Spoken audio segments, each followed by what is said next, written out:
संसदेतही युद्धाचे पडसाद उमटले। युद्धाचा फटका भारतालाही बसतोय, त्यामुळे यावर चर्चेची मागणी विरोधकांनी केली। पण ही मागणी फेटाळल्याने विरोधक आक्रमक झाले। लोकसभेत सत्ताधारी आणि विरोधक कसे आमने सामने आले पाहूया। मुझे लगता है कि विपक्ष पार्टी खुद कंफ्यूजन में है कि लोगों को पता ही नहीं कि वो क्या करना चाहते हैं। जो प्रस्ताव आप लोगों ने लाया है उस पे चर्चा करने के लिए हम लोग पूरा तैयार है। लोग की चिंता है उनके मन पे, इसको संसद के सामने रखना ये विपक्ष की जिम्मेदारी है। लेकिन अगर आप मौका नहीं देंगे तो विपक्ष कैसे बोलेंगे? तो ये संसद है या कोई नोटिस बोर्ड? जब तक इसका डिसीजन न हो जाए, जब तक इस पर डिस्कशन न हो जाए, तब तक वो चेयर नहीं कर रहे हैं और आप उसको चर्चा करने के लिए तैयार नहीं, ये नहीं चलेगा।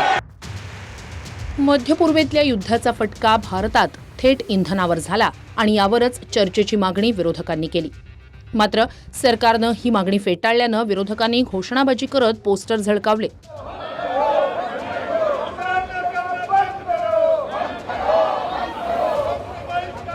परराष्ट्र मंत्री एस जयशंकर यांनी युद्ध परिस्थिती आणि इंधनावरून भारताची भूमिका लोकसभेत मांडली, ज्यात भारतीय ग्राहकांच्या हितालाच प्राधान्य दिलं जाईल असं म्हटलंय।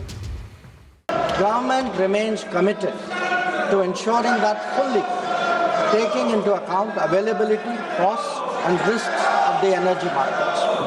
For us, sir, the interests of the Indian consumer has and will always be the overriding priority.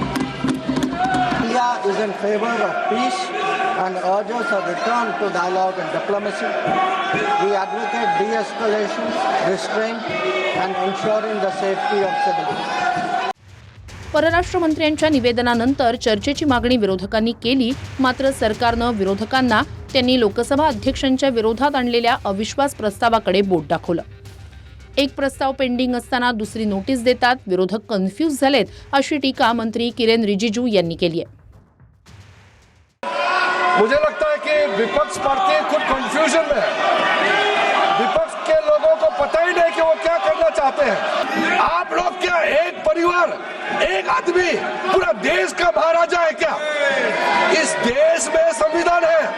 अध्यक्ष महोदय, मैं खंडन करना चाहता हूं और फिर से अनुरोध करता हूं, जो प्रस्ताव आप लोगों ने लाया है, अनावश्यक जो प्रस्ताव लाया है उस पे चर्चा करने के लिए हम लोग पूरा तैयार है।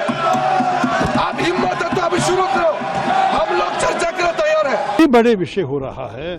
आपको पता है कि हर रोज बम गिरते जा रहे हैं। ऑयल का दाम तो $100 से ऊपर बढ़ गया है।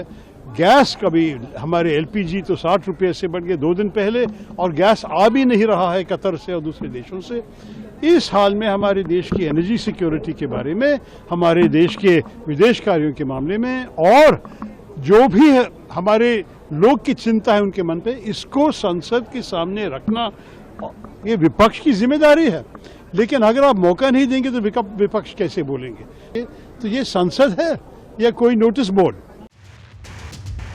पीठासीन अधिकारी जगदंबिका पाल यांनी परराष्ट्र मंत्र्यांचं निवेदन पुरेसं असल्याचं सांगत विरोधकांना अविश्वास ठरावावर चर्चा करण्यास सांगितलं। मात्र विरोधक युद्धजन्य परिस्थितीवर चर्चेच्या मागणीसाठी अडून बसले। Who has given a notice? You have given a notice. I'm not going to judge your unmerit कि किस तरह, इसका मतलब आप सीरियस नहीं हैं। एक तरफ स्पीकर साहब ने आपकी नोटिस को स्वीकार कर लिया और ये कभी परंपरा नहीं हुई है, पहली बार हो रहा है कि जिस दिन से आपने नोटिस दिया है उन्होंने सदन की कार्रवाई में कहा कि मैं चेयर नहीं करूंगा। उन्होंने हाई मॉरल ग्राउंड पे जब तक इसका डिसीजन न हो जाए, जब तक इस पर डिस्कशन न हो जाए, तब तक वो चेयर नहीं कर रहे हैं और आप उसको चर्चा करने के लिए तैयार नहीं, ये नहीं चलेगा।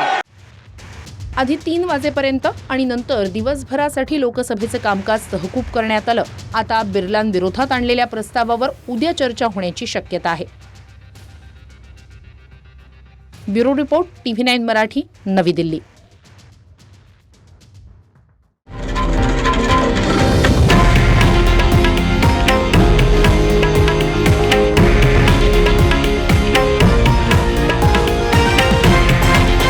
हे आहे देशातील नंबर 1 न्यूज नेटवर्क आणि आपण पाहत आहात TV9 मराठी, एकमेव।